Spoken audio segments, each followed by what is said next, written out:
Bonsoir, Bonsoir. bonsoir Théo. Bonsoir Nathan. Alors, donc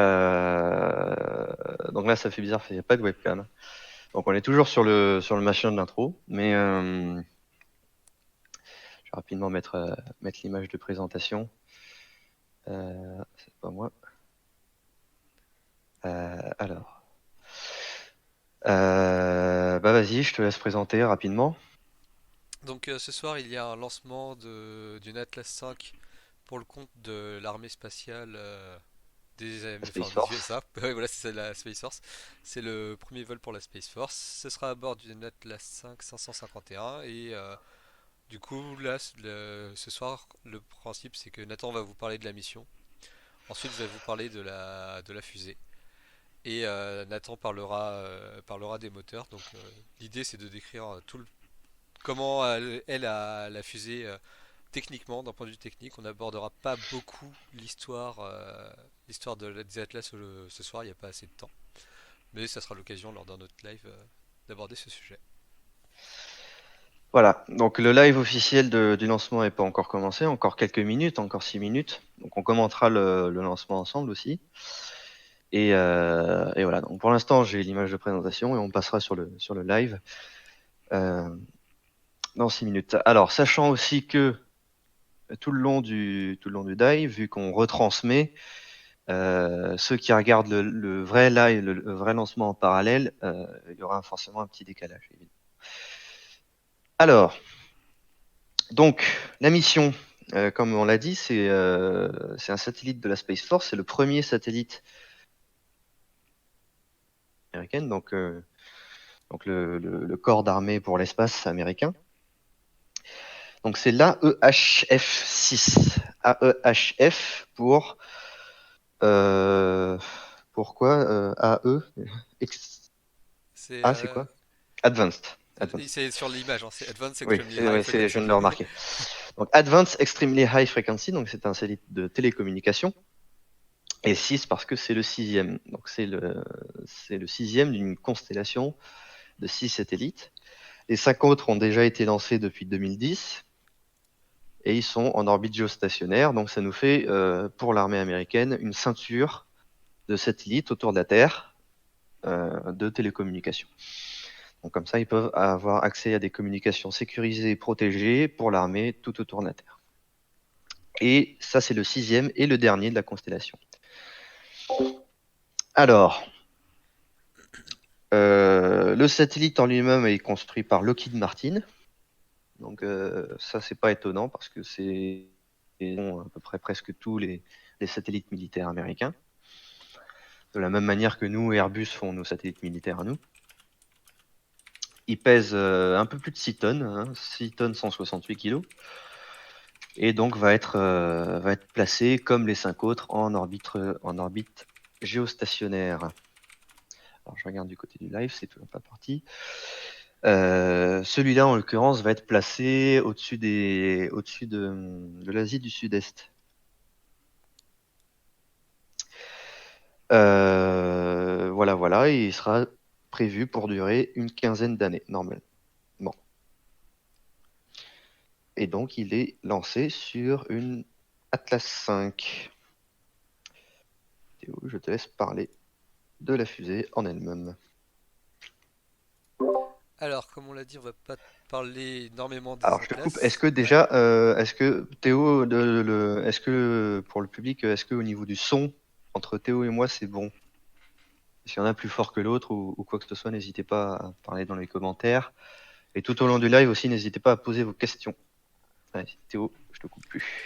Ça marche. Alors, les Atlas, c'est une série de fusées assez ancienne. Le premier vol qui a été un échec, ça date de juin 1957. Et le premier succès, ça a été en décembre 1957. Il y a eu beaucoup d'itérations depuis. Et voilà, l'histoire est assez conséquente. La version actuelle qu'on va étudier, qu'on va voir, c'est l'Atlas 5, qui a fait son premier vol en août 2002. Donc l'Atlas 5, elle a une dénomination particulière, celle qui va envoyer le satellite ce soir, elle a la dénomination 551. Donc le premier 5, c'est pour dire que c'est une coiffe de 5 mètres.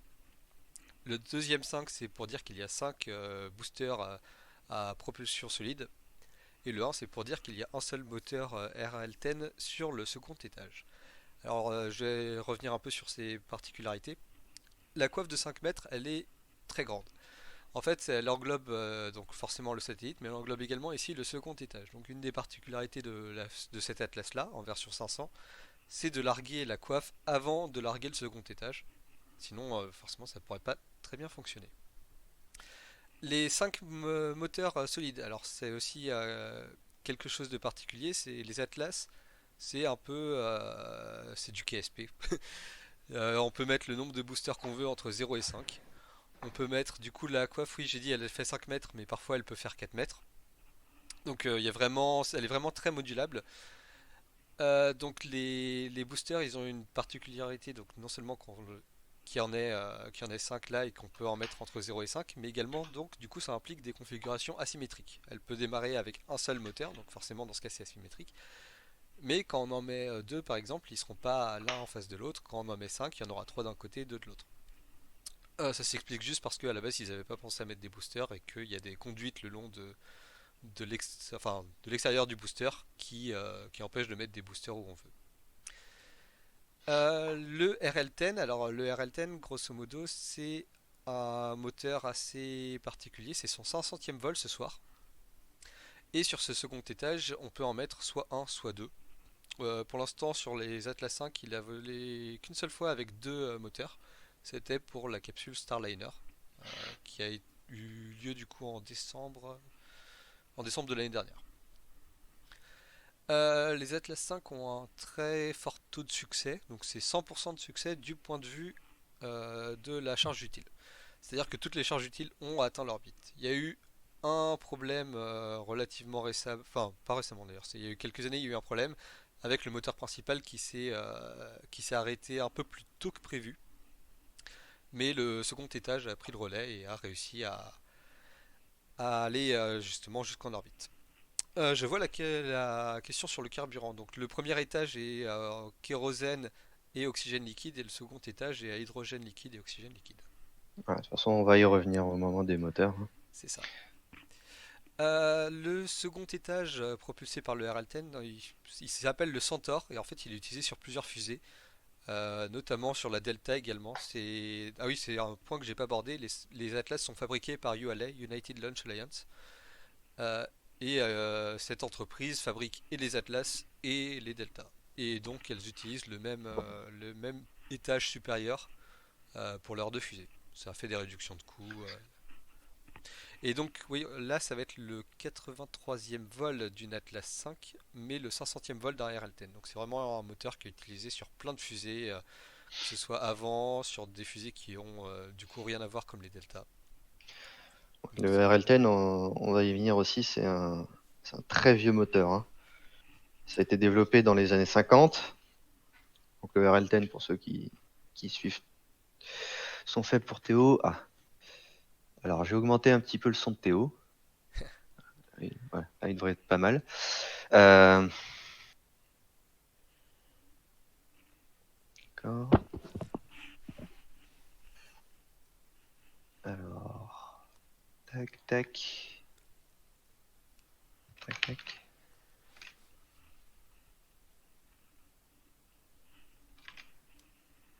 Ça devrait être pas mal, comme ça. J'en étais, oui, donc le RL10, donc le moteur du second étage, qui fonctionne donc à l'hydrolox, donc à l'hydrogène. Ouais, il a été développé très tôt, hein, dès les années 50 ou 60. Et c'est le premier moteur de l'histoire à utiliser l'hydrogène, et le mélange hydrogène-oxygène. Donc il a été développé par les Américains, et il a notamment servi au développement du moteur J2 de la Saturn V. c'est ça. Alors, le Euh, live n'est toujours pas lancé. donc, les réservoirs, donc le réservoir, le booster, comme ils appellent, bon, c'est le premier étage, est fait en aluminium. Il a une couleur marron en fait, c'est un produit antioxydant et étant donné que c'est juste de l'aluminium, ce qu'on voit bien enfin, quand on le remplit, c'est que la partie qui correspond à l'oxygène liquide va se couvrir de glace avant le lancement. Le Centaur, lui, il est dans un matériau que beaucoup, dont certains ont sûrement entendu parler avec le Starship de SpaceX. Il est en acier inoxydable, enfin stainless steel. Donc c'est exactement le même matériau. Lui, il a technologiquement relativement peu évolué au fil des ans. Le moteur, pas mal. Mais le Centaur, bah, ils ont affiné au fil du temps, mais ils ont gardé vraiment le même matériau de base. Euh, donc les boosters, on en a parlé. En bas du premier étage, du coup, il y a un moteur russe. Et là, je pense que Nathan, ça pourra être à toi d'en parler. Ouais, donc le RD 180, dérivé du RD 170, c'est un moteur russe développé par NPO Energo. Ah, j'arrive pas à me relire. Energomat, Energo par NPO. Voilà. Donc c'est un moteur voilà, développé par les Russes qui développe presque 4 mégatonnes de poussée initialement. Et donc le RD 170, il avait qu'une seule tuyère, et donc le RD 180, c'est la déclinaison du RD 170 pour, euh, pour c'est la déclinaison du RD 170, mais avec deux tuyères d'échappement pour une seule turbopompe qui alimente les deux chambres de combustion. Donc on l'a dit, il fonctionne au kérosène. RP1, mélange RP1 qui brûle avec de l'oxygène liquide. Et en fait, comment un moteur russe se retrouve sur une fusée américaine? Eh bien, parce que c'est le motoriste de ULA, donc qui est une entreprise qui s'appelle Pratt and Whitley. Pratt and Whitney. Pratt and Whitley, voilà. Donc Ouais, c'est les cette accents. entreprise qui fabrique les moteurs. Donc c'est la même entreprise qui fabrique le moteur RL10 aussi. Et donc en fait, ce motoriste a un contrat d'exploitation. Donc c'est toujours le moteur est entièrement fabriqué en Russie, mais le motoriste a un contrat d'exploitation. Donc ils ont juste à commander le moteur russe et à le vendre sous le nom de leur entreprise. Mais ça reste un RD 180 construit purement en Russie. Donc voilà, 4 méganewtons de poussée, ça fait 400 tonnes de poussée.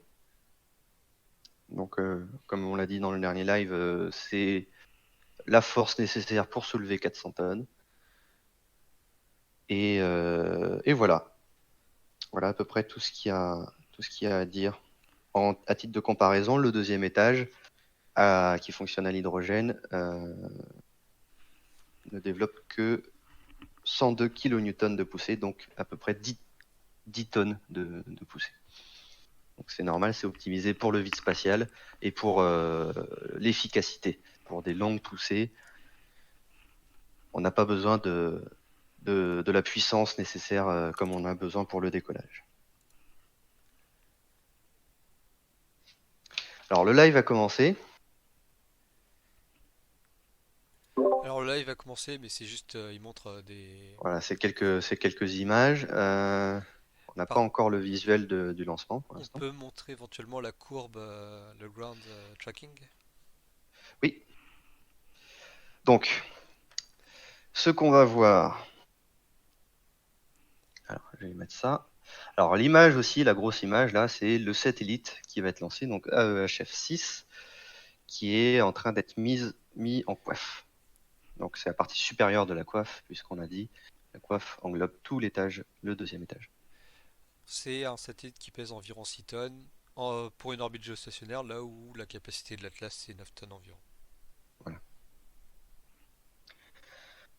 Alors, voilà.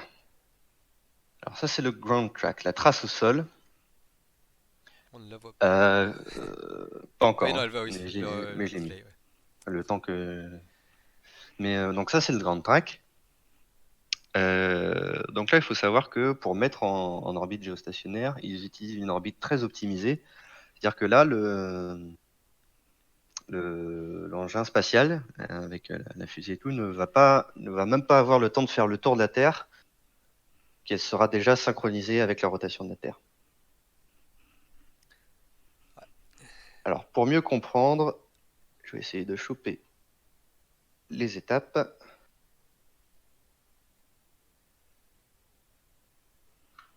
Quoique les étapes, c'est pas très visible en fait. On va plutôt voir ça au moment du lancement, je pense.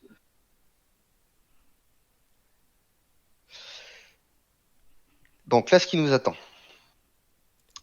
si tout se passe bien, on va avoir le décollage avec l'allumage du booster, enfin, de ce qu'ils appellent le booster, donc le premier étage avec les boosters latéraux. Et après, scénario classique, donc séparation des 5 boosters, séparation de la coiffe, puisqu'il faut la séparer pour enclencher le second étage. Et ça va partir directement sur une orbite de transfert. Il n'y a pas d'orbite basse préliminaire. La fusée va s'injecter directement sur l'orbite de transfert, directement vers l'orbite géostationnaire. Donc ça, c'est vraiment l'optimisation. Le... Et c'est Oui, bien, mais ça implique de ne pas rater la fenêtre de lancement, quoi. c'est ça. Sachant que le moteur qu'ils utilisent sur l'étage supérieur peut se rallumer jusqu'à 7 fois, et là il va se rallumer 3 fois pour permettre justement cette mise en orbite optimisée. Voilà. Alors Sandrine, pourquoi? Pourquoi quoi?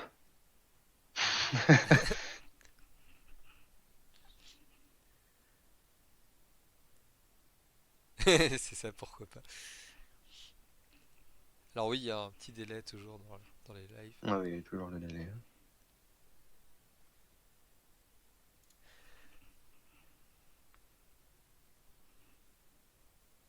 Hop, hop, hop. Voilà. Je me disais le temps de remplir, on pourrait... Non, le lancement n'est pas... Tu l'as pas Ah, raté, on a. hein. Il est dans 10 minutes le lancement. Donc il n'y a pas de souci avec ça. Non, non, non, non, il est dans 10 minutes. On a les premières vues du pad. Donc ouais, disais-je, Alors, on pourra peut-être, vu que les deux moteurs oui, ont un système assez particulier dans l'alimentation enfin dans leur système d'alimentation de la turbopompe, vu qu'il y en a un il est en cycle fermé et puis l'autre c'est vraiment avec en réchauffant autour de la chambre de combustion. Donc peut-être qu'on pourrait ouais. parler de ça pour meubler un peu. Alors oui, très grossièrement, cycle fermé. Alors, les moteurs de fusée sont dits fermés, hein, cycle fermé, vu que le carburant vient de l'intérieur de la fusée. Mais là, un moteur comme ça à cycle fermé, euh, ça veut dire que le gaz est réinjecté dans la chambre enfin, La chambre de combustion. déjà, la turbopompe. Pour ceux qui suivent, on en a déjà un peu parlé pour ceux qui suivent la série. La turbopompe, c'est ce qui va servir à pomper le carburant du réservoir vers la chambre de combustion. Pour ça, il y a au moins une dizaine de méthodes différentes. Et notamment, le principal problème, c'est d'alimenter la turbopompe. Et on peut faire une pompe électrique, mais bon, c'est pas très puissant.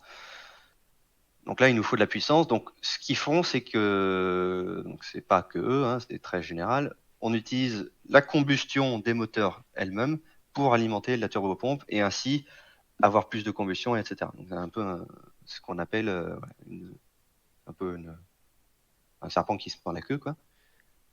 Et donc, le gaz, la combustion qui sert à alimenter la pompe, soit on peut réinjecter les gaz qui sont du coup qui sont devenus inutiles à l'air libre, soit on peut les réinjecter dans le Dans la chambre de combustion. dans la chambre de combustion. Parce qu'en fait, on Et les donc fait c'est pas un cycle. brûler à des ratios optimaux Faut pas éclater la pompe non ouais, plus, dans la faire turbopompe. En gros, exploser. on va pas faire des matériaux ultra résistants et tout. Enfin, sinon ça serait lourd. Du coup, on va faire une turbopompe qui va pas résister à des températures stoichiométriques. Et du coup, il y avait une partie du carburant qui est inutilisée en fait, et qui a un potentiel de réutilisation. Donc le jeter par-dessus bord, ça peut servir à rien. Sur Saturn V, ils ont essayé de le rendre utile en utilisant, en le faisant, permettant de refroidir, d'isoler la tuyère des gaz de combustion ultra chauds. Une autre utilisation, c'est donc le cycle fermé, de réinjecter dans la chambre de combustion pour que ce qui n'a pas été brûlé puisse être réutilisé. Et nous avons le live à l'écran. Ouais. L'autre option, du coup, c'est le RL10, qui a un système assez particulier pour l'alimentation des turbopompes.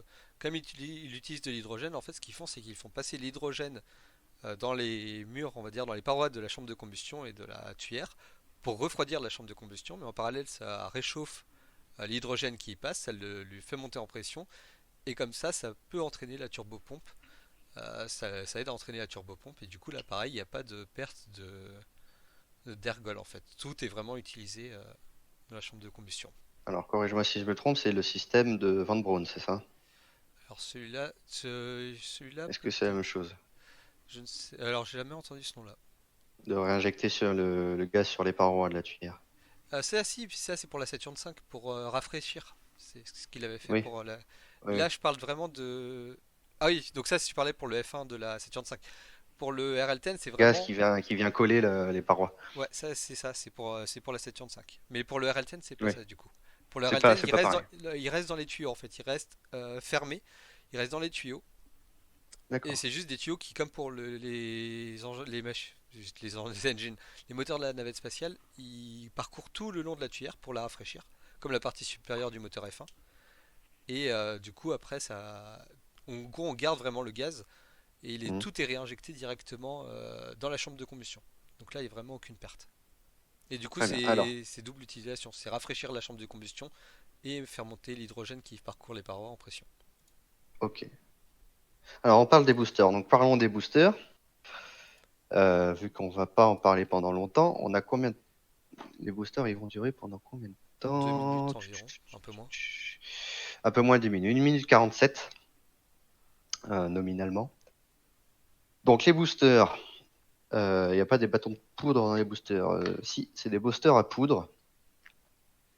C'est Alors, pas un bâton en fait, c'est sur les parois que c'est mis quoi. c'est sur des parois. Voilà, c'est de la poudre qui est entassée, comme on entasserait de la poudre sur des étagères, ou je sais pas. De toute façon, on va pas aborder le principe d'un booster maintenant. Donc, il y en a 5 sur cette version de la fusée. Ils font chacun. Alors là, les valeurs, j'en ai trouvé deux différentes. Mais à peu près 1,6 méganewtons. Donc à peu près 160 tonnes de poussée chacun, fois 5. Donc ça nous fait 7,75 méganewtons de poussée, soit presque 800 tonnes. Donc au début, ça va nous fournir 67% de toute la poussée de la fusée, Sur d'où leur, leur utilité. Voilà. sur leur PDF, ils disent 1,55 méganewtons. Oui, c'est ce que j'ai, mais j'ai trouvé 1,6, 600 et quelques, D'accord. 660, quelque chose comme ça. Donc voilà, bon, c'est autour d'1,6. Donc ils vont fournir près de la grosse majorité de la poussée du décollage de la fusée avant d'être détachée. Du coup, pour la question de Sandrine qui demandait pourquoi elle sera synchronisée avant d'avoir fait un tour, c'est juste qu'ils la mettent très rapidement en orbite très excentrique qui va permettre, sans attendre de devoir faire un tour, d'atteindre au périgée. Non, c'est le périgée. L'orbite de transfert, enfin l'orbite géostationnaire du coup. Là, ils vont rallumer le second étage jusqu'à épuisement pour circulariser un maximum l'orbite et après c'est le satellite qui fera tout le reste. Voilà, autrement dit, d'habitude, quand on lance un satellite ou quoi que ce soit, un vaisseau habité ou quoi que ce soit, on met d'abord en orbite basse et ensuite on peut voir à quel moment. Voilà. C'est ce qu'ils font aussi pour l'ISS, c'est pour ça que ça prend du temps. On se met d'abord en orbite et ensuite on fait les manœuvres. Là, la trajectoire est optimisée pour se mettre directement, pas perdre de temps, à se mettre en orbite, etc. On se met directement sur l'orbite de transfert et on fait tout d'une traite. Un Donc peu comme. Ouais, c'est mieux, mais comme j'ai dit, ça coûte le fait de pas se rater, quoi. c'est ça. Enfin, en gros, la fenêtre de tir est extrêmement réduite quand on se dit qu'on va être optimal. C'est Voilà, valable également pour les Progress et Soyuz qui vont vers l'ISS en 6 heures au lieu de 3-4 jours. c'est ça. C'est que, comme j'ai dit, quand on se met sur une orbite d'abord, bah, si on rate la fenêtre de tir, bah, on fait un tour de la Terre et on peut recommencer. Là, non. C'est en plus plus contraignant avec l'ISS qui est sur une orbite inclinée. Oui, oui, oui, c'est vrai. Voilà. Alors, Les boosters ne sont pas le compte à récupérables. rebours n'est n'est toujours pas lancé, le compte à rebours. Il a été stoppé à T-4, j'ai l'impression. J'ai l'impression qu'il va être déclenché à T-4, je pense. Oui, oui, bah en gros, ils font le compte à rebours jusqu'à T-4, et puis après, s'il y a un problème ou autre, ils attendent. Et là, c'est ce qui a l'air d'avoir lieu. Et après, ils Ah le non, il reprennent est à à T-4 T-4. depuis 20 minutes. Ah ouais, d'accord. Ouais, ouais. Donc je pense que Les boosters ne sont pas récupérables. Je crois qu'il y a eu qu'une seule fusée où ils étaient récupérables, c'était vraiment la navette spatiale. c'était récupérable. Ouais, ils étaient récupérables et récupérés. Et réutilisés. D'accord. Bon, après, enfin, un Ah oui, booster, c'est vrai qu'il y avait des c'est... parachutes. Ouais, c'est ça. Et après, un booster, bon, c'est que la paroi, en fait. Il y a pas de turbine. En gros, il y a vraiment juste Voilà. un C'est cylindre pas qui cher un résiste à de la booster. pression et une tuyère. Grosso modo, c'est à peu près ça. Et donc, C'est de la poudre dans une boîte de conserve, basiquement. exactement. Contrairement à l'intérêt de réutiliser un moteur, un vrai moteur à argol liquide, que le moteur, si vous voyez la tranche d'un moteur, il y a toute la turbopompe, toute l'électronique, tout le machin, c'est une pièce d'orfèvrerie, un moteur de fusée. Contrairement, contrairement à un booster solide.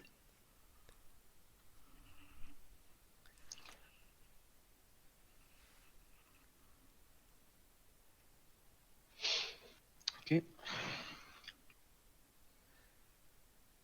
Ah, il paraît que les boosters ne sont pas récupérables. Bah non, sur l'Atlas 5, ils ne le sont pas, non. Et d'ailleurs, sur la plupart des fusées, sur Ariane, ils avaient récupéré mais pas réutilisé les boosters des premiers vols. Ils Euh, avaient essayé, ouais. Ils avaient même réussi à en récupérer vu qu'ils avaient Ah des ouais. parachutes. Mais ils les avaient pas réutilisés. Je sais plus pourquoi ils les avaient récupérés du coup. Mais ouais, ça. Puis même sur toutes les autres fusées, en général, les boosters. Là, d'ailleurs, donc là, on parle de United Launch Alliance. Alors, leur future fusée, ça va être la Vulcan. Et eux, ce qu'ils vont faire, c'est un mixte entre réutilisation et perte. C'est-à-dire qu'en gros, le bloc moteur va se détacher après avoir servi. Il va se détacher du booster, il va tomber sous parachute et il va être récupéré par un hélico. Donc en gros, ils se sont dit c'est vraiment la partie la plus chère, donc c'est ça ce qu'on va récupérer, pas essayer de faire atterrir tout le booster. Donc c'est un peu leur projet de réutilisation à eux. Et le compte à rebours est lancé, hein, En en effet. moins de 3 minutes.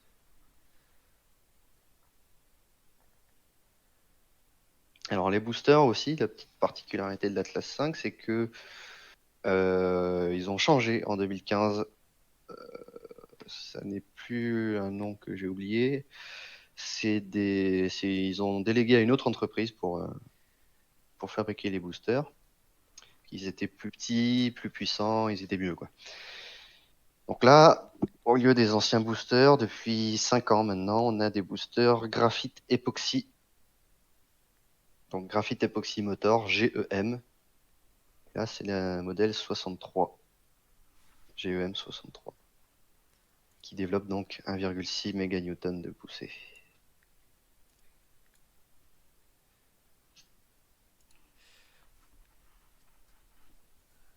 Et donc là, ce qu'ils vont faire également sur les vols d'Atlas cette année, c'est qu'ils vont petit à petit mettre des éléments de leur future fusée. Donc il y a un vol qui aura une coiffe de la future Vulcan.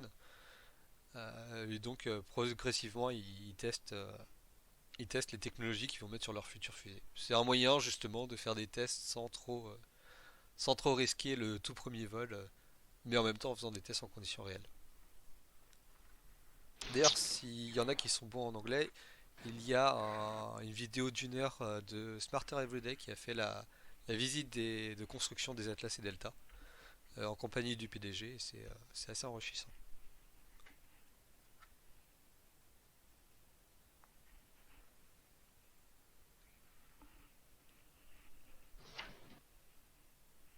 Voilà, 1 minute. Un décollage, si tout se passe bien.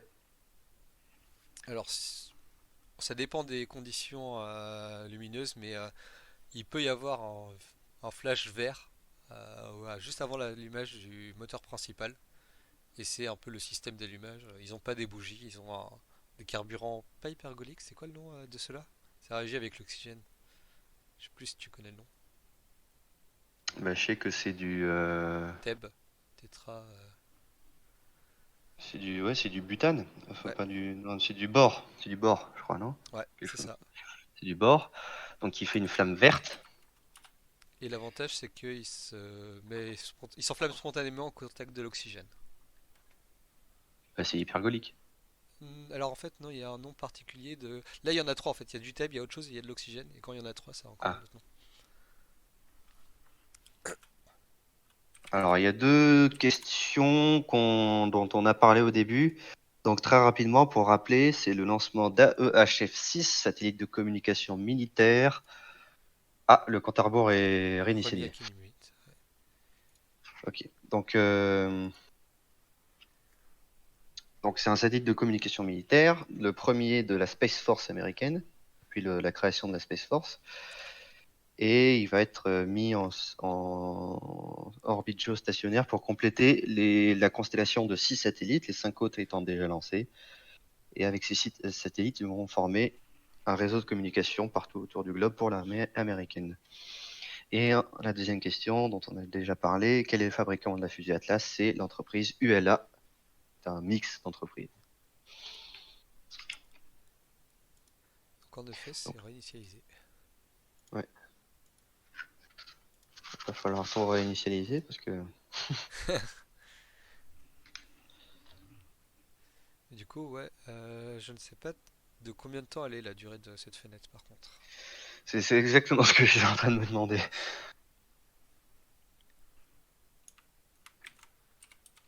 J'imagine que ça doit être aux alentours de l'heure, hein. Ah ouais, en général. Bah si, j'ai la.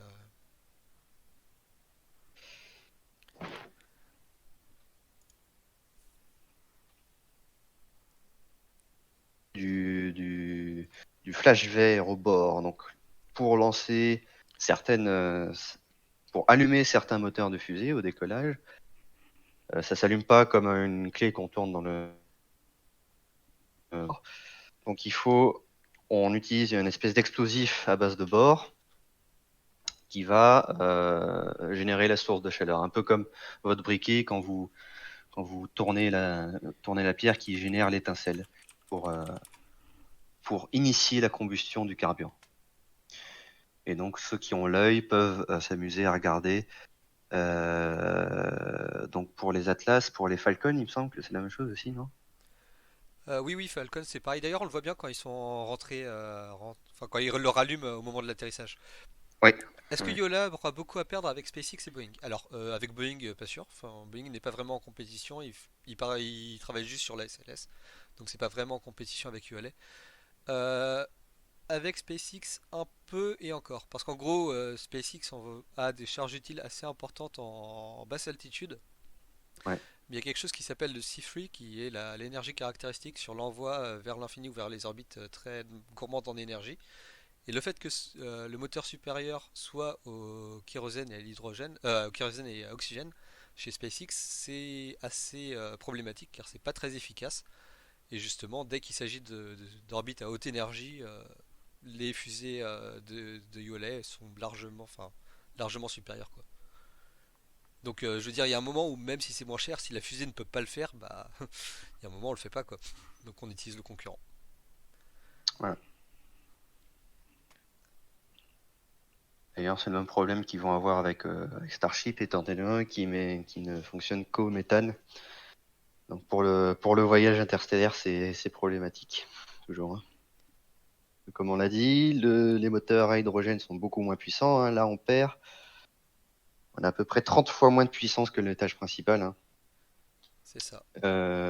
Mais c'est très efficace. On le voit, pour ceux toujours qui suivent la série sur l'exploration spatiale, c'est l'ISP qui importe, donc c'est-à-dire l'efficacité du moteur.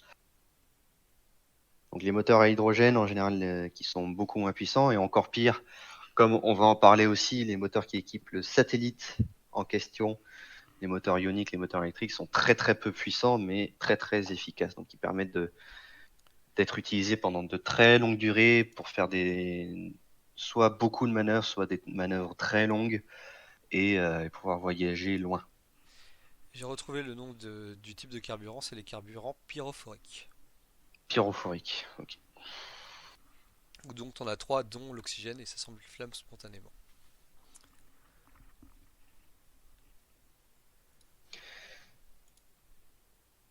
Alors, toujours le temps du compte à rebours. Alors, juste maintenant qu'on a un peu de temps, tout à l'heure tu parlais de 57 pour le premier vol d'Atlas et 58, décembre 58, Ah ouais, j'ai pas trouvé décembre 57. 57. À la fois chez Scott Manley et chez Ah bah sur ça le. alors c'est les missiles Atlas. Ah oui, Donc oui, pour la, à la base oui, c'était des missiles. oui, voilà. Vas-y, vas-y, je Donc te laisse oui, enchaîner. alors pour la précision, on va y venir parce que on va y venir dans la série, hein, toujours pour ceux qui suivent. Vu que dans la série on s'est arrêté à l'été 58, donc à la création de la NASA. On a vu la fusée, le lanceur Juno, qui a lancé les Explorers. On a vu aussi le lanceur Vanguard, qui a eu beaucoup de problèmes au démarrage, mais on n'a pas vu le reste, parce que le reste, c'est encore à l'état de missile pour l'armée. Du coup, Atlas, c'est comme les autres lanceurs, c'est un missile, comme le missile Jupiter qui a transformé en lanceur Juno qui a lancé Explorer. Vanguard, c'était le missile Vanguard aussi. Et donc je parle de 58 et pas de 57 parce que 58 c'est le premier vol civil d'un missile Atlas, donc qui est devenu une fusée Atlas. Euh, donc en décembre 58 et on devrait y arriver d'ici quelques épisodes. C'était pour le lancement du premier vrai satellite de communication, le premier vrai satellite utile avec une application pratique. Parce que jusque-là, c'est que des satellites scientifiques juste pour faire quelques mesures. Alors le Lancement lancement est est. prévu pour quand? Ouais, on avait la même question. Même question. Bah, il était prévu à 19h53 et il y a du retard, donc on sait pas. Voilà. On ne Le- sait le- pas, le compte à rebours est réinitialisé, il est toujours pas reparti.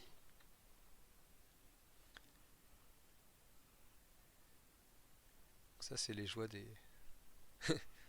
lancements de fusée. Ça peut varier. Je vais Voilà. chercher la fenêtre.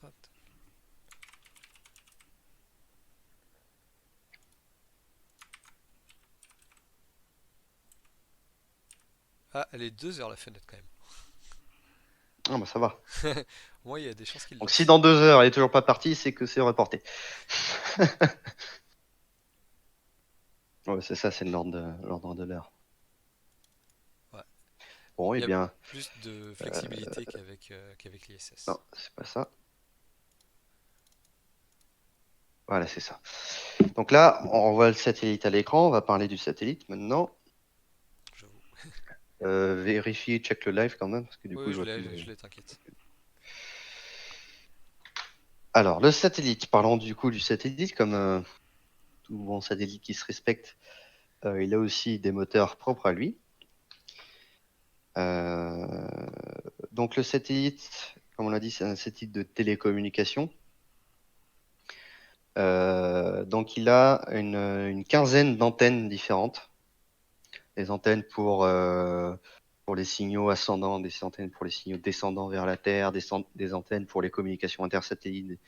Il a tout un arsenal d'antennes à extrêmement haute fréquence et à supra haute fréquence. Alors, pour un satellite, supra haute fréquence, ça veut dire une grosse ADSL2, hein. C'est quelques mégabits par seconde. Parce que on est dans l'espace, et dans l'espace, surtout pour les communications avec la Terre, on ne peut pas monter trop haut en fréquence à cause de l'atmosphère, à cause de l'ionosphère et du plasma atmosphérique. Donc oui, c'est quelques mégabits par seconde. Contrairement à nous qui, avec la fibre, avec les ondes micro-ondes, la 5G, etc., on peut arriver à des centaines de mégabits par seconde. Donc là, on est quand même un cran en dessous. Mais c'est déjà très rapide pour des communications de satellite. Euh, à titre de comparaison, un satellite, une sonde interplanétaire, par exemple, c'est quelques kilo-octets maximum par seconde.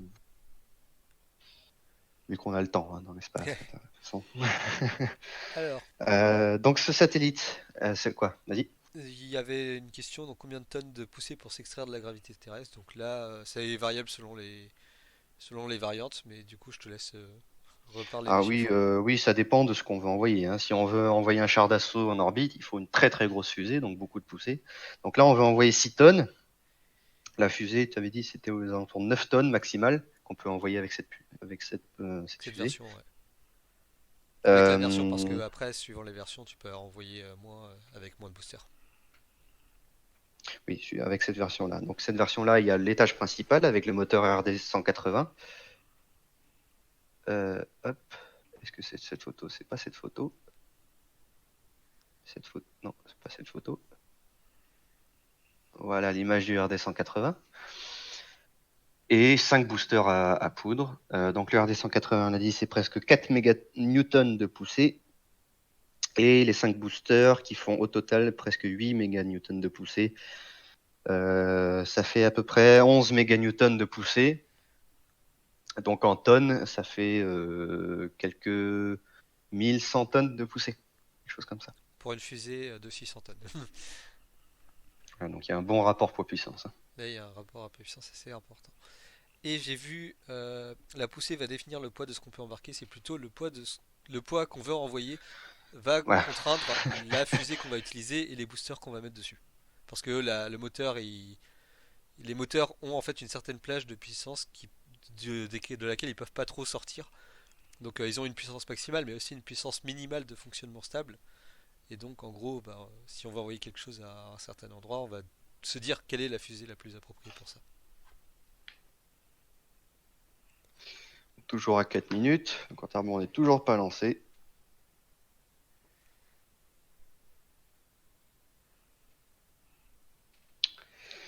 Euh, voilà. Après, pour déterminer l'orbite, c'est pas une question de poussée ni de temps de kilos de poussée qu'il faut avoir, c'est surtout une question d'énergie, hein. La puissance, c'est comment on va distribuer cette énergie, mais l'énergie est toujours. Après, la puissance est importante juste pour le tout début pour s'arracher de l'orbite terrestre. Après, j'avoue, ça peut être moins Voilà. important. Comme on l'a dit, c'est pour ça que les moteurs des étages supérieurs sont beaucoup moins puissants parce qu'on n'a pas besoin de puissance. On privilégie l'efficacité et la puissance. Une fois en orbite, une fois dans l'espace, hors de l'atmosphère, en apesanteur, tout ce que vous voulez. Alors, à quelle orbite? C'est orbite géostationnaire. Géostationnaire. Donc pour ceux qui savent pas ce que c'est, donc géostationnaire, comme son nom l'indique, c'est stationnaire avec le géo, donc la Terre. Donc c'est-à-dire qu'une orbite qui va tourner en même temps que la Terre tourne. Et ça va permettre tout simplement que le satellite reste toujours au-dessus du même endroit sur Terre, sans bouger.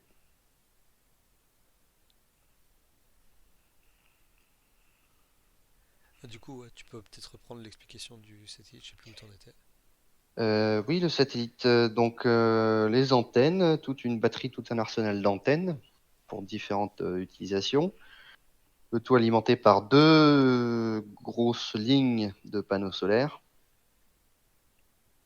Et donc le rôle du lanceur, le rôle de la fusée, ça va être de placer le satellite à l'altitude finale.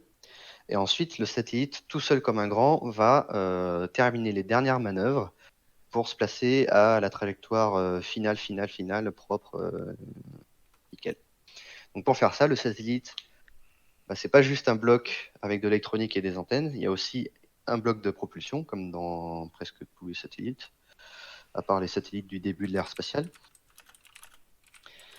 Donc celui-ci est équipé d'un moteur chimique, donc d'un moteur à combustion, qui est le moteur IHI BT4, par l'entreprise IHI, qui est une entreprise japonaise. Donc en un lancement. Ah non, j'ai eu peur, ça a bougé. C'est toujours des images de présentation. Non, non, t'inquiète, je te préviens.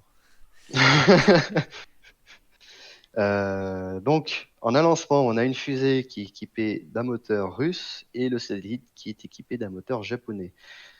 Donc, ce moteur chimique sur le satellite, il développe 450 newtons de poussée, donc à peine 45 kg de poussée. Donc là, on est vraiment sur des tout petits moteurs. C'est vraiment pour des corrections fines de trajectoire, hein. Et lui, il fonctionne à l'hydrazine, à la diméthylhydrazine, et au tétraoxyde d'azote aussi, comme comburant. Ça, c'est le moteur principal du satellite. La particularité, c'est qu'il est aussi équipé d'un moteur électrique, donc un moteur ionique à effet Hall. Pour ceux qui suivent, on en a déjà parlé aussi dans la série sur l'exploration spatiale. Donc, ce moteur à effet Hall, lui, il est encore moins puissant. Il développe seulement 0,27 newtons de poussée, soit à peu près 27 grammes de poussée. Donc là, on est vraiment sur un moteur qui est à peine puissant pour soulever 27 grammes sur Terre. Donc c'est pas assez puissant pour soulever son propre poids, basiquement. Donc, à quoi ça sert? Comme c'est expliqué dans l'épisode dédié, ça sert à faire vraiment des corrections très fines de trajectoire, sachant qu'à l'altitude géostationnaire, le moindre pet de travers, ça vous fait vraiment changer la trajectoire. Et comme on veut une orbite géostationnaire assez précise, assez précisément synchronisée avec la rotation de la Terre, donc on utilise des moteurs très peu puissants et très efficaces, qui va lui durer, c'est-à-dire qu'avec la consommation de carburant de ce moteur, ça va lui durer toute la vie du satellite, tellement il ne consomme pas. Et enfin, pour l'attitude du satellite, c'est-à-dire la rotation du satellite dans l'espace, on a 3 roues de réaction pour les 3 axes de rotation. Donc comme ça, il peut s'orienter dans n'importe quel sens. Et on a 12 petits propulseurs RCS, RCS Rotation Control System. Donc un propulseur RCS, c'est comme on en a aussi pas mal parlé à chaque fois qu'on a parlé d'Apollo, puisque c'est des petits propulseurs latéraux qui permettent de pousser un peu dans tous les sens pour faire pivoter le satellite. Et eux fonctionnent à l'hydrazine seule, en monocombustion. Un moment où ils sont bien visibles, les RCS, c'est sur les boosters de la Falcon 9 quand elle doit se retourner. Et les petits jets de gaz qu'on voit, Oui, c'est justement des RCS. propulseur RCS. Est-ce qu'il faudrait plusieurs Atlas pour équilibrer la puissance de la Saturn V? Oui, la Saturn V pour l'instant c'est la plus puissante fusée à avoir atteint l'orbite. Parce que la fusée Oui. qui était encore plus puissante a explosé en vol 4 fois. Donc oui, c'est la Saturn V étant la fusée la plus puissante. Il faudrait toutes les autres fusées qui ont existé depuis, il en faudrait plusieurs pour équilibrer le poids de la puissance de la Saturn V. Après, il y a quelque chose à prendre en compte, c'est qu'il ne faut pas confondre puissance et capacité. Par exemple, la navette spatiale était plus puissante qu'une Falcon Heavy, mais comme l'orbiteur en lui-même n'était pas considéré comme une charge utile, elle avait une charge utile en termes de masse inférieure à ce que peut envoyer la Falcon Heavy. Par contre, elle pouvait faire des choses que la Falcon Heavy ne fera jamais. Ouais. Aucune fusée, même de loin. Alors, il y avait une question sur l'orbite géostationnaire. Ça a été répondu dans les commentaires. 36 000 km. À peu de choses près, oui, c'est ça. Ouais, c'est un tout petit peu en dessous. Et en parlant de choses que peut faire la navette et que peut pas faire le reste, je peux répondre au quiz. Ah oui, oui, j'ai failli oublier. Alors, pour ceux qui ont suivi le quiz qu'avait posté Théo cet après-midi, que je vais vous rappeler. Donc, le quiz dont la question était: quel élément de l'exploration spatiale n'a jamais été réutilisé? Est-ce A, un satellite, B, un premier étage de fusée, C, une capsule orbitale habitée, ou D, une coiffe? Alors, Théo, quelle était la réponse? Alors, je vais déjà parler des réponses fausses. Donc, le satellite, c'est une réponse fausse. Il y a eu un satellite qui a été envoyé, c'était Westar 6. Il a été envoyé en orbite et en fait il était sur une orbite pas suffisamment pas bonne en fait. La fusée qu'il a envoyée avait un petit problème. Du coup en fait l'assureur a travaillé avec la NASA et ils ont envoyé justement une navette spatiale pour récupérer le satellite. Donc le satellite a été récupéré par les astronautes. Ça a été, on en a parlé également via des MMUs. Donc c'était un peu un jetpack qu'avaient les astronautes pour le récupérer, pour aller dans l'espace. Et donc ils ont récupéré le satellite, ils l'ont mis dans la navette spatiale, elle est revenue se poser, ils ont remis le satellite en état et il a été renvoyé d'ailleurs en orbite géostationnaire donc quelques années plus tard, et donc il est toujours en service, il est toujours en orbite. Ensuite, le premier étage, bien évidemment que ça a été réutilisé avec SpaceX. C'est un grand classique de la réutilisation actuelle, on va dire. Les coiffes ont été réutilisées par 2 fois avec SpaceX. Ils en ont récupéré, je crois, 3 au total avec leurs bateaux un peu spéciaux. Avec Mais les ils en ont, filets là. ouais, c'est ça, avec les gros filets. Mais en fait, ils en ont aussi récupéré quelques-unes juste après qu'elles sont tombées à l'eau. Et ils ont estimé que c'était une durée suffisamment courte pour se permettre, enfin, pour estimer que c'était pas affecté par l'eau salée, qui est un très puissant corrosif. Et du coup, ils les ont récupérés et réutilisés. Donc, il y a eu 2 vols avec des coiffes réutilisées. Et donc, en fait, il n'y a jamais eu de capsule habitable de réutiliser avec des capacités orbitales. Il y a eu une capsule Gemini 2 qui a été réutilisée mais sur des vols suborbitaux. Mais en vol orbital, du coup, il y a eu 0 capsule habitée. Et dans les capsules, par contre, il y a eu des cargos qui ont été réutilisés vers l'ISS. Donc voilà, bravo à ceux qui avaient trouvé, et puis même bravo à tous ceux qui ont participé. Alors j'en profite aussi pour corriger quelque chose que j'ai dit tout à l'heure. Le RD 170, c'est un moteur à 4 tuyères, hein. Ça, c'était une particularité des Russes. En fait, ils n'avaient pas réussi à résoudre les problèmes d'instabilité de combustion dans les grandes chambres à combustion. Du coup, ils faisaient un seul set de tuyères, donc c'est considéré comme un seul moteur, mais ils faisaient 4 chambres de combustion et 4 tuyères. Et ils ont réussi des choses que les Américains n'ont jamais réussi, et donc notamment ce dont on parlait tout à l'heure, le circuit fermé avec du kérosène et de l'oxygène. C'est un truc que les Américains n'ont jamais réalisé.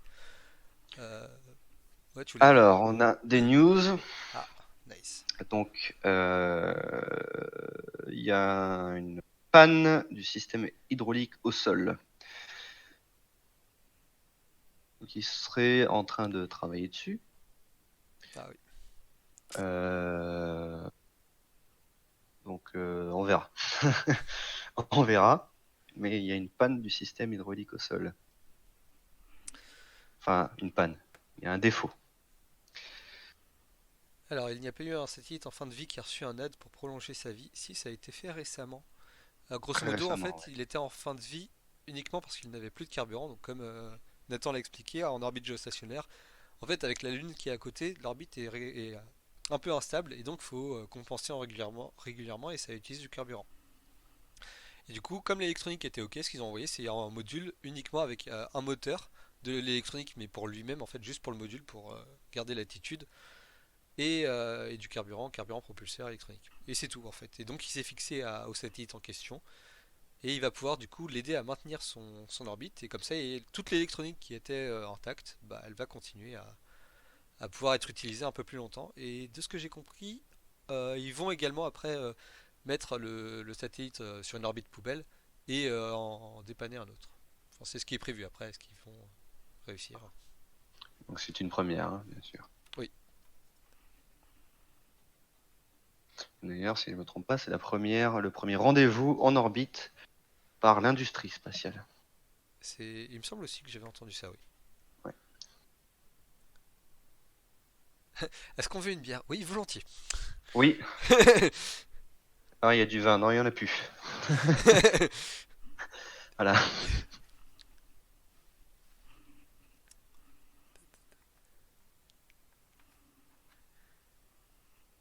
Tiens, bah, pour meubler, je peux raconter la production de la fusée. Ah oui. Donc les différentes parties de la fusée sont réparties un peu à travers le monde. Donc c'est Aerojet Rocketdyne qui a fait les moteurs de la Saturn V, hein, déjà, qui fabrique les boosters ici, en Californie. Euh, on a la petite partie de la fusée qui fait l'adaptateur entre la fusée et la charge. Ah, montez le son. Est-ce que c'est moi qui parle pas assez? Est-ce que la vidéo c'est normal, il n'y a pas de son sur le live? Ah, le café aussi, je veux bien. A priori, t'es le seul à avoir un problème, Christian. Essaie de monter le son de ton côté, je sais pas. Ouais, qu'on a réglé pas mal au début. Donc cette partie-là qui fait l'adapteur entre le booster et la charge, la coiffe, qui est fabriquée au Texas. Euh, Au Texas aussi. Non, pas au Texas aussi. L'assemblage du booster est fait. Qu'est-ce que c'est que cet État américain? Je vais réviser ma géographie. Alors,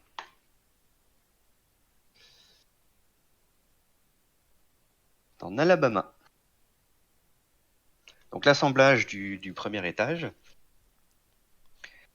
qui est fabriqué en Alabama. Le moteur du second étage, le moteur à hydrogène, le RL10, qui est fabriqué en Floride. Et ensuite, comme on l'a dit, le moteur du premier étage, le RD180, qui est fabriqué en Russie. Et particularité, la coiffe en elle-même, qui est fabriquée en Suisse. Alors, elle a été fabriquée en Suisse. Je pense qu'ils n'ont pas changé ça, mais pour Vulcan, en fait, ils ont rapatrié justement les, les employés en Suisse et ils Ah sont oui, dans leur usine juste à côté. d'accord. Donc, ça, c'est Bon, je assez pense que récent, je quoi. pense que c'est assez, assez à jour quand même, je pense. Bah, Leur papier. Là. je sais pas M'étonnerait qu'ils aient parce pas changé ça, je pense. bah, je pense que si, ils se prennent pas la tête à changer ça.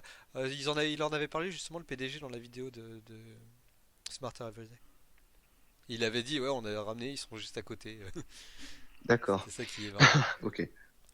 Alors, je sais que c'est que du coup, peut-être que celles-là sont encore fabriquées du coup là-bas et que c'est pour Vulcan, Ouais, ils anticipent pour Vulcan. je pense que c'est plus ça, ouais. Donc on a une fusée américano-russo euh, Russo-suisse, du coup. ono-suisse. Une fusée internationale de 4 pays différents. C'est pas mal quand même. Ah, et notre, tiens, en parlant de NASA, Thomas est venu. Alors, le pas de tir, c'est le pas de tir numéro 41. Ah, j'ai retenu 14, tu vois.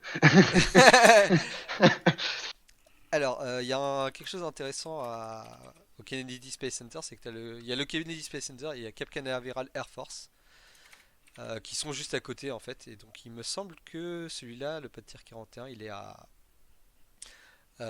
Cap Canaveral Air Force. Space Force maintenant d'ailleurs, ils l'ont changé également. Ouais, Ils ont fait, sur celle-là, ils ont fait un changement. Donc en gros, comme j'ai dit, ils ont deux fusées, la Delta et l'Atlas. Et en fait, ce qu'ils font pour la Delta, c'est qu'ils apportent les éléments de la Delta et en fait, ils la construisent sur le pas de tir. Et après, ils retirent le bâtiment. C'est un bâtiment mobile qui va se retirer. Et sur les Atlas, ils ont fait plutôt, ils se sont inspirés d'Ariane, du coup, d'Ariane 5. Salut Thomas. Ils se sont inspirés d'Ariane 5 et en gros, il y a deux bâtiments d'assemblage avec des rails qui vont vers le pas de tir. Comme ça, on peut bosser sur deux fusées en même temps. Et si jamais il y en a une qui a un problème, bah, ça n'affecte pas directement l'autre. Le pas de tir est disponible. Quand on parle de système hydraulique, alors non, pour le coup, quand on parle de système hydraulique, il y a plusieurs choses, mais quand on parle du système pour ne pas détruire le pas de tir, c'est le Sound Suppression System. C'est du coup, enfin, on ne va pas utiliser le terme système hydraulique. Système hydraulique en général, c'est pour faire bouger les tuyères, par exemple. Donc SP, on n'a jamais eu de problème avec le pas de tir. Non, on a des problèmes avec ce qui est sur le pas de tir quand ça explose de manière non voulue. voilà. Donc ASP, hein, c'est toute la partie de l'exploration spatiale qui est la plus dure en fait, une des plus dures, qui est chantée. Hein. C'est le lancement, d'avoir une fusée stable, c'est d'avoir une. Comment est-ce que vous avez une belle fusée qui fonctionne, mais comment vous la lancez? Comment vous la posez sur quoi? Vous la tenez par où? Euh, tout, Tout un tas de problématiques qui ont dû être résolues au début, dans les années 50, hein, avec les premiers missiles. Enfin, même avant, hein, vu que les missiles, ça date des années 40. Et sauf que le problème, c'est avec des grosses fusées, hein, on n'est plus sur des V2 des années 50. Et des grosses fusées, c'est un problème qui se pose. D'ailleurs, sur l'image, Alors, est-ce que c'est l'image en direct? Voilà, sur cette image là, on voit les rails dont il parlait, hein. Euh, alors les Russes ont privilégié, vu qu'ils avaient la croix de Korolev là, donc Le les Koroliev systèmes à Cross. Korolev Cross là, vu qu'ils avaient ces systèmes à 4 boosters, ils ont privilégié des bras à 4 boosters qui se séparent, qui sont attachés d'ailleurs assez bas aussi sur la fusée. Oui, et Euh, ce qui est marrant, c'est que le pas de tir de Soyuz, le corps central est pas tenu, enfin il est tenu par les boosters du coup, comme en vol. ah, c'est ça, voilà. Et l'Occident, lui, a préféré les attaches sur le côté, etc. D'ailleurs, sur un seul Ouais. côté, là où les Russes ont la fusée entourée par les bras qui se replient, qui se déploient. Donc, c'est difficile. Les grandes antennes, c'est pourquoi faire? Ce sont des paratonnerres. Il y a des similarités d'ailleurs entre les Ah oui, Russes et les. Ouais. les Il y a des grandes antennes, oui, similarités ok. entre les Russes et les Occidentaux. Par exemple, la Delta dont on vient de parler avec le bâtiment qui recule, la Soyuz, elle a ça aussi. Là, Mm. elle est mise sur le pas de tir, puis après il y a un bâtiment qui arrive, qui couvre toute la fusée pour les préparations, et après le bâtiment il recule. Voilà. D'ailleurs, ça a changé au cours du temps, hein. Donc là, la fusée décolle et le bâtiment recule pour laisser décoller la fusée avec suffisamment d'espace pour que rien bloque ou touche. Parce que sinon, la fusée elle va se prendre à chasser. On faisait pas ça avant, par exemple, on parlait de la Saturne V. Le bâtiment, lui, reculait pas. C'est la fusée qui s'inclinait un petit peu pour se dégager euh, du pas de tir et pour pas toucher quoi que ce soit dans le bâtiment. Ça se voit bien avec les Antares, ça. Elle se décale beaucoup dès le début. Alors oui, pour toujours sur le pas de tir, on avait parlé justement, plus haut il y avait eu on parlait du Sound Suppression System, qu'en gros c'est l'eau qui est mise sur le pas de tir au décollage. C'est pas forcément pour empêcher la destruction du pas de tir, c'est aussi pour empêcher que les ondes de choc sonore rebondissent vers la fusée. Grosso modo, les ondes de choc vont interagir avec l'eau, ça va perturber le chemin de l'onde de choc, et donc ça va protéger en fait. C'est plus pour protéger le lanceur que le pas de tir dans un sens.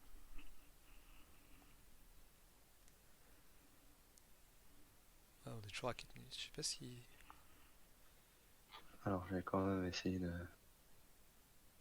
d'avoir des news. Alors, Thor et Bruno qui indique que le second étage effectue 80% de l'injection au niveau de la vitesse. En gros, il va donner 80% de la vitesse latérale nécessaire. Ouais, donc c'est vraiment, vraiment énorme, quoi, hein. Et donc, c'est ce qu'on dit, c'est peut-être un moteur pas puissant, mais extrêmement efficace.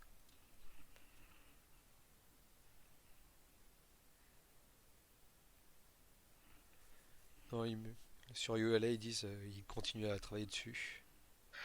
Ouais, il travaille dessus. Le lanceur lui-même, pas de défaut. Il n'y a rien qui est cassé.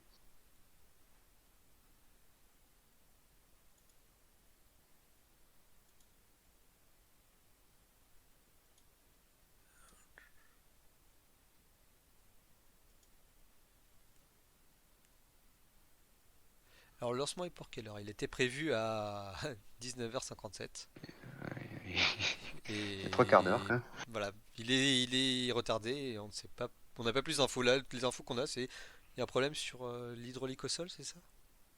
Sur le système hydraulique au sol. Donc, alors, je sais pas si je traduis bien. Le grand système, je sais pas à quel niveau exactement ça se situe. Euh, donc, je sais pas si c'est quelque chose directement en contact avec le lanceur Bah, ou je vais quelque demander chose à Tori. dans le bâtiment de lancement, je sais pas. Là. Alors, d'où est le lancement? C'est depuis la Floride. Alors, je vais quand même mettre un petit texte.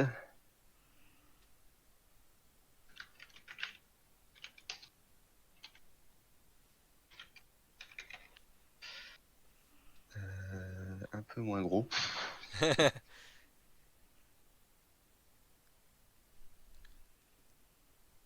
Ah, j'avoue que Voilà. là.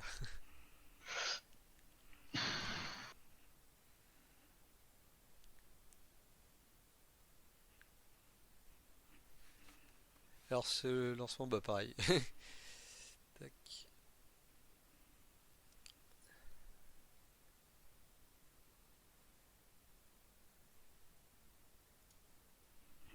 Magnifique.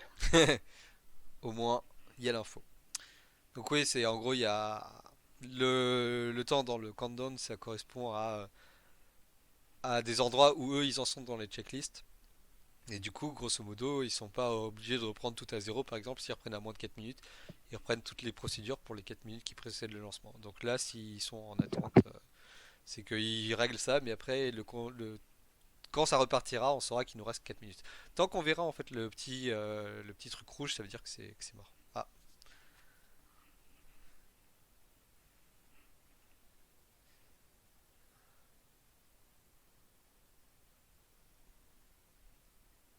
bon, il nous remonte des images ouais, au ralenti. Donc là, par exemple, c'est une Atlas avec une coiffe de 4 mètres qui nous montrait.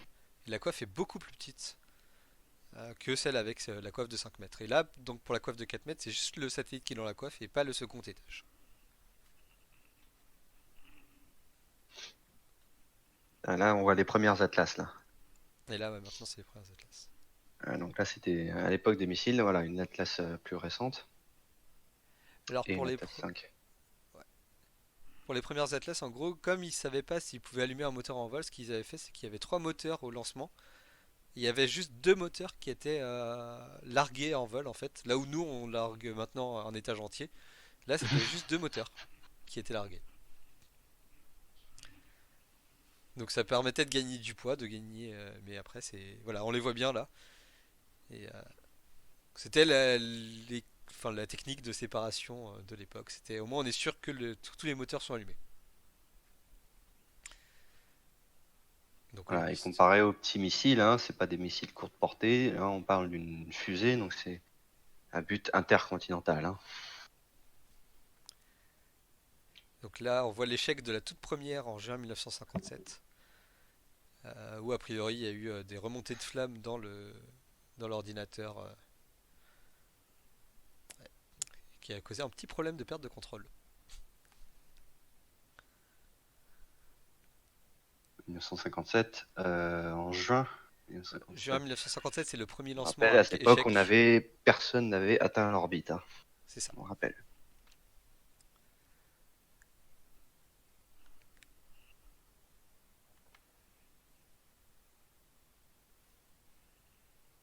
Donc oui, le satellite, c'est un satellite militaire de télécom pour la mission.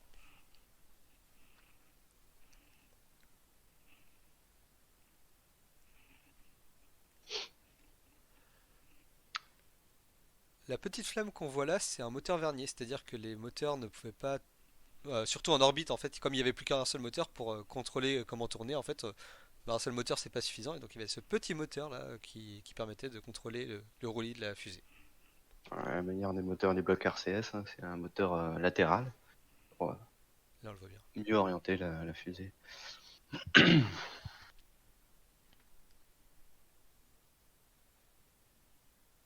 Alors les premières Atlas, vu qu'on a un peu de temps, les premières Atlas avaient des réservoirs en fait qui ne n'étaient solides que si la fusée était pressurisée en fait. Donc ça permettait de gagner du poids.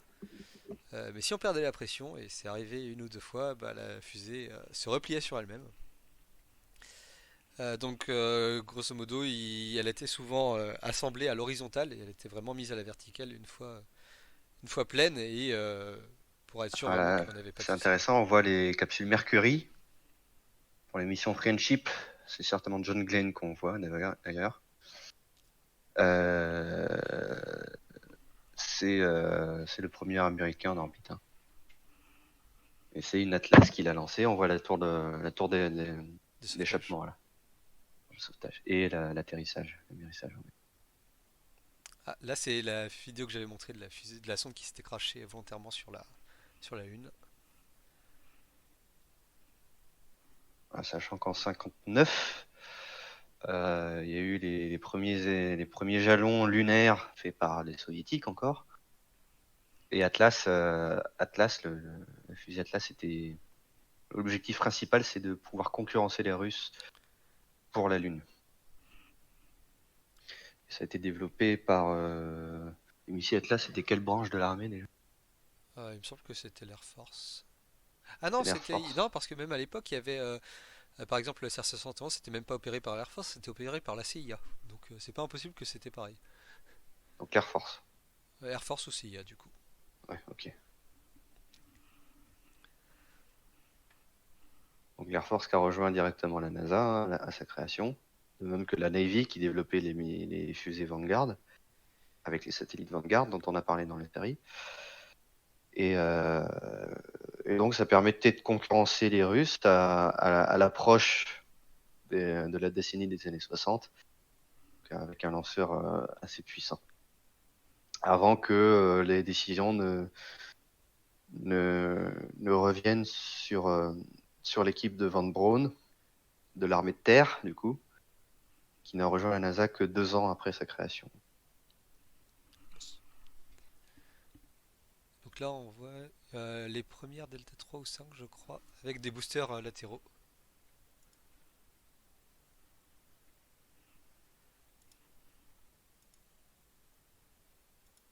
Et les Russes ont trouvé un compromis avec le désert du Kazakhstan. C'est ça. Faisal, tu peux peut-être voir laquelle.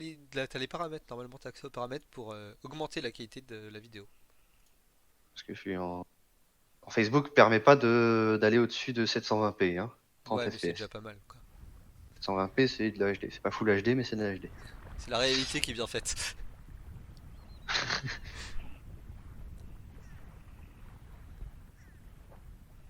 Il n'y a pas trop de lag. Très bien. Allez, plus que 2 minutes et 10 secondes.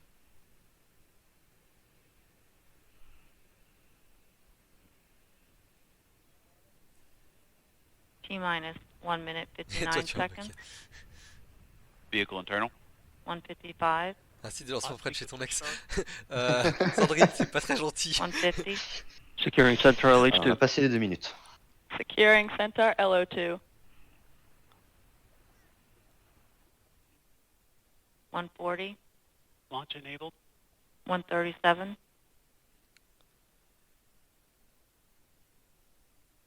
FTS armed.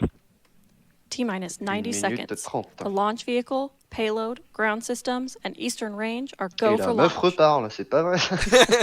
T-minus 1 minute 20 seconds. OCU's armed. SCS count start. 115, Reduce CCS for launch. Roger. 110, Vent valves locked.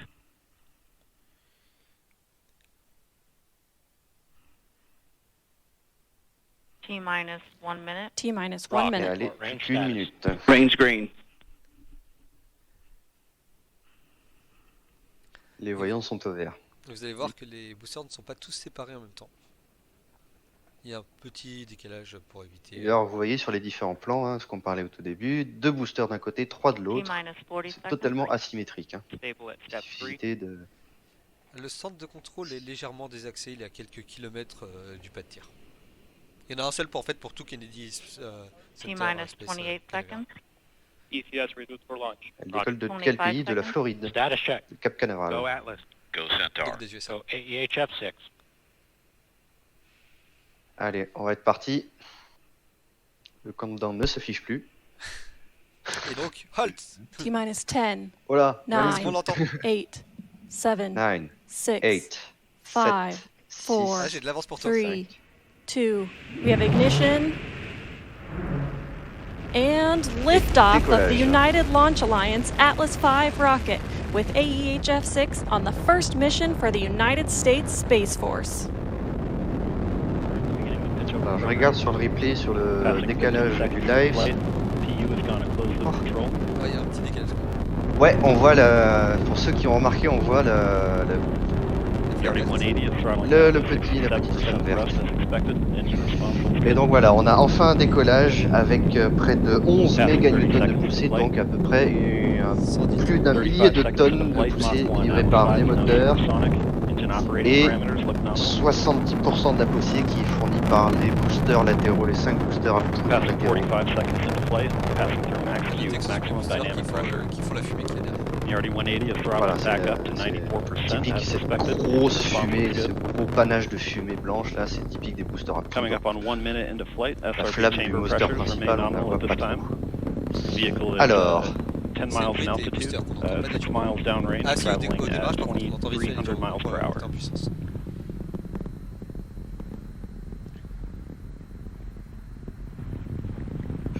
75 seconds Là. into flight, the RD-180 is throttling to 75% thrust as expected. Standing by for SRB On est à plus d'une burnout minute shortly. 30 de lancement. Séparation des minutes And we have des burnout on all 5 boosters. SRBs. Voilà. The RD-180 is being throttled back up to full thrust following SRB burnout. À 1 minute 47 depuis le Standing by T0. for SRB jettison shortly. Ça devrait être bientôt dans quelques secondes, la séparation des boosters. Et voilà, celui au centre en premier et après les latéraux. Paf. And we have jettison of all 5 SRBs. The vehicle has gone to Un closed autre loop truc qu'on voit, guidance. c'est que les gaz s'étendent derrière la fusée. Au départ, on Voilà, là on le voit bien, là, ça c'est un s'étend peu beaucoup. transparent, c'est pas aussi bien qu'à l'aube, mais Passing 2 minutes on voit into bien flight, the le panache de RD-180 fumée. On est pump déjà, speed and je sais fuel pas injector combien pressures d'altitude, remain nominal. mais là on a déjà très très PU basse can pression continue atmosphérique. to drive mass errors towards zero. The vehicle is now 40 miles in altitude, 56 Alors miles dans downrange, 1 traveling minute, at 5,000 à miles 3 per minutes hour. 24, 25 plutôt, 3 minutes 25 depuis le décollage, on a la séparation de la coiffe. Ouais. Donc comme j'ai dit, qu'il doit s'enlever avant Coming parce up on que, 2.5 minutes into flight, approximately 2 minutes parce left que le until second étage pico. est dedans. Et oui, la caméra fait du tracking, donc elle reste bien sur la fusée. And the RD-180 is now throttling to maintain a constant 2.5 G acceleration, and the Centaur reaction control system is now pressurizing to flight levels. Voilà, Les- donc là il n'y a que le moteur principal, donc le RD 180 qui développe 300 tonnes de poussée, presque 400 Vehicle tonnes de body rates poussée, remain nominal at plus this de point 400 in tonnes flight, vu qu'on est dans and le vide PU maintenant, continues to operate nominally as well. et qui And the continue vehicle is et now qui 65 miles in altitude, propulse la fusée avec 140 une miles accélération de downrange, traveling 2,5 at G. 7,500 miles per S'il y hour. avait des astronautes à bord, ils sentiraient 2,5 fois leur poids. Si vous Standing by pesez for payload fairing jettison 75 shortly. kg, vous en peseriez Plus. Le calcul. 190. Alors on voit les coifs And we qui have se good séparent. indication of Voilà, payload là on les fairing voit bien. jettison. And we have Centaur forward load reactor deck jettison. Pico is in approximately 1 minute. Alors le petit anneau, Alors, dans The pile une RD-180 is minute, throttling back up to ça va être 95% l'arrêt thrust du as moteur expected. à Engine 4 minutes response 26. continues to look good. alors la ligne de fumée qu'on voit au milieu, en fait, c'est parce qu'il y a deux tuyères pour le moteur. On a dit un seul set de turbopompe, mais deux tuyères. Et en grosso modo, là où les flux des deux tuyères se rencontrent, ça fait cette ligne de fumée. Qu'on And the voit un peu plus. RD-180 is now throttling to maintain a constant 4.6 G acceleration limit. Ils sont montés à And we have 4,6 heating G. of the boost phase chill down on the Oui, RL-10 car to la thermally condition the poussée du second moteur stage reste engine for constante, mais le operation. booster s'allège vu qu'il consomme du carburant. Donc forcément, Standing by for Le l'accélération Pico carburant shortly. aussi, on a une coiffe en moins, on a la résistance la résistance de l'air en moins, à des monter moteurs à plus efficaces. We have 4,6 the end of G. boost phase chill down. C'est une grosse montagne russe. Oui, tu as raison, Rémi. Abus de langage.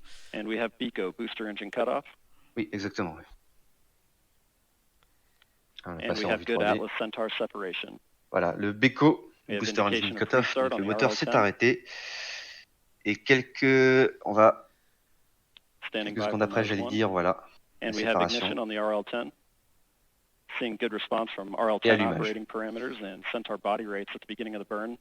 Congratulations to the Aerojet Rocketdyne team, RL-10 team, as today's mission marks the flight of the 500th production RL-10 engine. Donc là, c'est le premier des 3 burns en question. This is Atlas Mission Control va at T durer, plus 5 minutes 9 seconds. Messi 7 Gonzalez just minutes. confirmed the successful completion of the early phase of today's flight, and all systems continue to operate nominally. The mission is currently in the first of 3 Centaur engine burns. Our next event, Centaur main engine cutoff, will occur in approximately 6 minutes.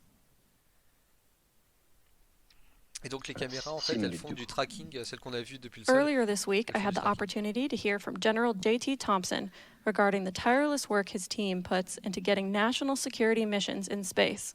Let's take a look at what he had to say. General Thompson, thank you so much for joining us. Et une interview What can you d'un tell gars, us about the on s'en launch? Hi, Amanda. Me It's a semble. really important launch today. Ah bah si, c'est bien l'interview d'un gars. D'ailleurs, il y a marqué US Air Force sur son Il y a truc. toujours marqué US Air Force. Ouais. Voilà, donc plus que 5 minutes pour la fin de la poussée du second étage. Donc là, le déroulement des événements. Donc là, on est à peu près à 7 minutes depuis le lancement. T'as diminué sa voix pour qu'on t'entende?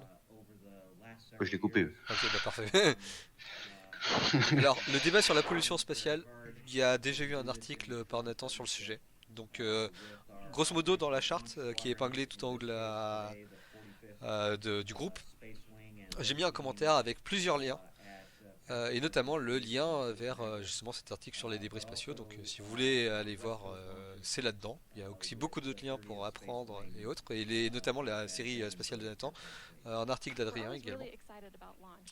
Donc si vous Donc la voulez, série spatiale, on peut en parler là, mais grosso modo c'est déjà un sujet qui a été abordé plusieurs fois sur le sujet. Donc d'ailleurs, pas on en forcément parlait un envie peu d'en dans le parler ce live. soir. On en a déjà un peu parlé dans le live. Ces fusées sont Et, pas cassées à lui. Il y a Sandrine qui te taunte.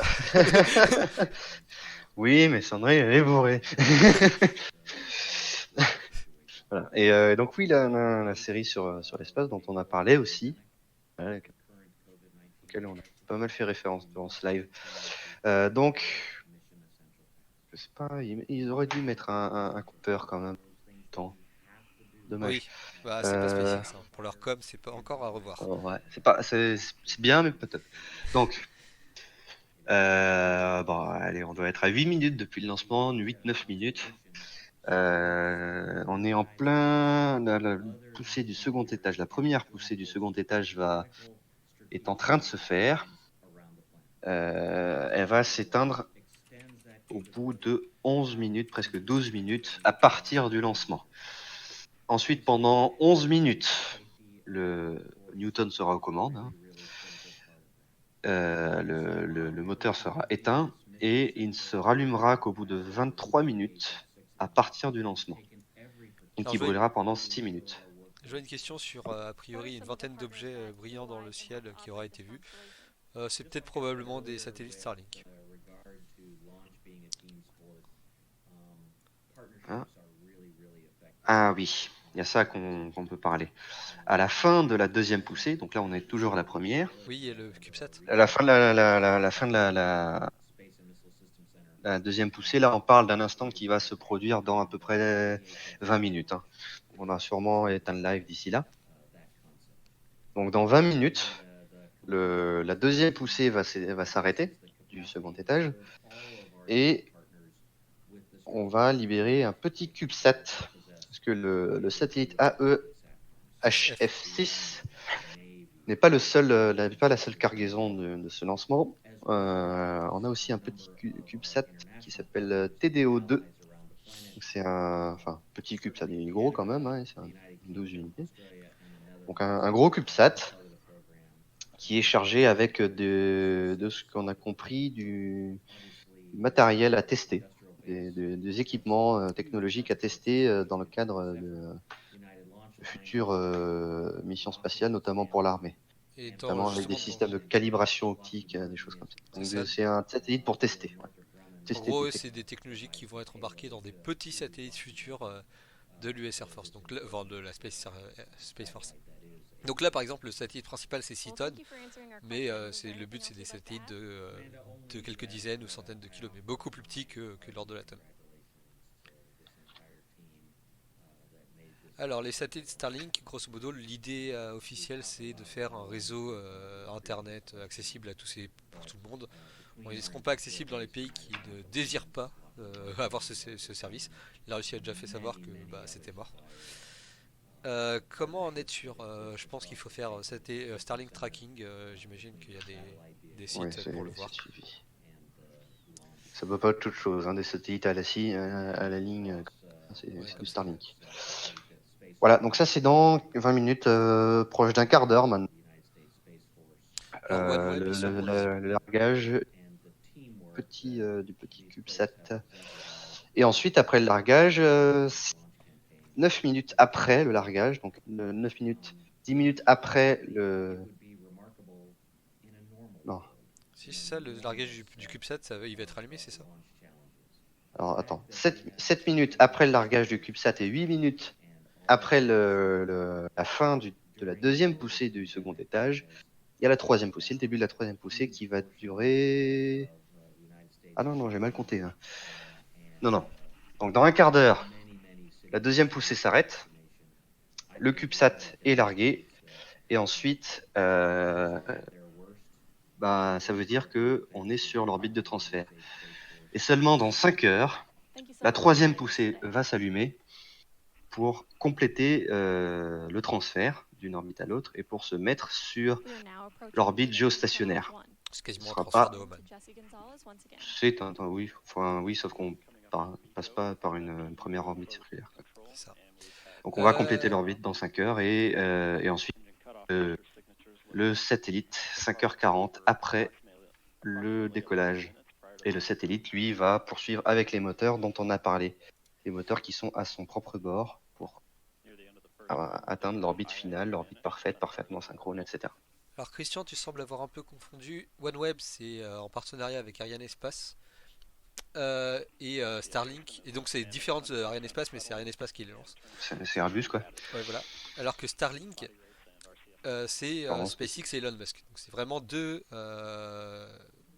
trucs différents, deux constellations différentes qui ont à peu près le même but. Par contre, OneWeb, ça va être des satellites plus gros, plus hauts et moins visibles. Vu qu'ils sont quand même beaucoup plus hauts, hein. Ils sont dans les 1000 et quelques 1500 km, là où les Starlink sont à 500, 600. Voilà. Donc les poussées, on voit que la poussée s'est arrêtée, n'est-ce pas? Zut, j'ai pas vu. Donc là, ça fait 750 secondes depuis le décollage.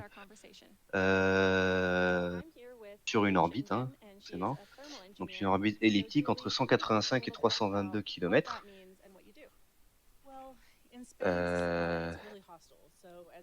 Terriblement bas d'ailleurs. Bon, pas forcément. Ils font souvent ça pour les. Vu qu'après le deuxième lancement aura lieu avant de redescendre. Pour le temps, ils sont censés envoyer directement à l'altitude à 36 Oui, mais c'est pour km. ça qu'il y a le deuxième burn.